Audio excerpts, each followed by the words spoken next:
ಮುನಿಯ ಪುತ್ರನಾದ ಜಮದಗ್ನಿಯ ಆಶ್ರಮದಲ್ಲಿರುವ ಕಾಮಧೇನುವನ್ನು ನಿಮ್ಮ ತಂದೆಯಾದ ಕಾರ್ತವೀರಾರ್ಜುನನು ನಮ್ಮ ಮಹಿಷತಿ ನಗರಕ್ಕೆ ಕಳಿಸಿಕೊಡು ಎಂದರೆ, ಹೌದೇನು ಸ್ವಾಮಿನಾದರೆ?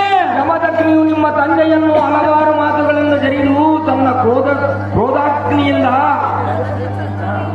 ಬಾಯಿಗೆ ಬಂದಂತೆ ಮಾತನಾಡಿದನು. ಹೌದೇನು ಸ್ವಾಮಿನಾದರೆ? ಸೂರನೇ, ಸ್ವಾಮಿನಾದರೆ ಜಮದಗ್ನಿಯ ಅಣಿಯಲ್ಲಿ ಕ್ರೋಧಾಗ್ನಿ ಇರುವ ತನಕ ನಿಮ್ಮ ತಂದೆಯ ಪ್ರತಾಪವು ನಡೆಯದೋಯಿತು. ಹೌದೇನು ಸ್ವಾಮಿನಾದರೆ?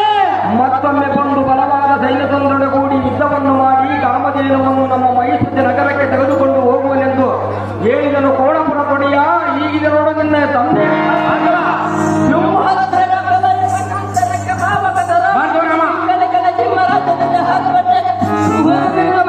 ಜಮದಗ್ನಿ ಆಶ್ರಮದಲ್ಲಿರುವ ಕಾಮಧೇನು ತಂದು ಎಲ್ಲ ವಶಪಡಿಸಿಕೊಳ್ಳುವನು.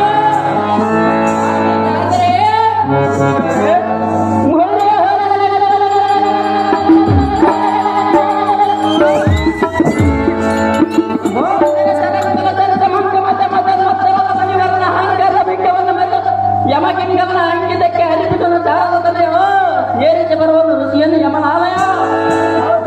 ಭಾರ್ಗವರಾಮ ಮೇನಕ, ಅಹೋ ಕೃತಜ್ಞವರ್ಮನೇ, ಕೇಳನ್ನ ನುಡಿಯನ್ನು ಬೇಗನೆ.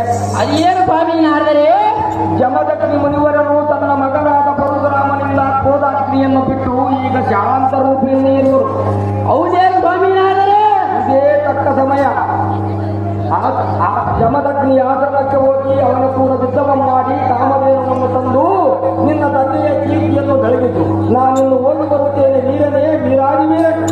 ಸಂತೋಷದಿಂದ ಹೋಗಿ ಬಂದಿದೆ ಸ್ವಾಮಿ.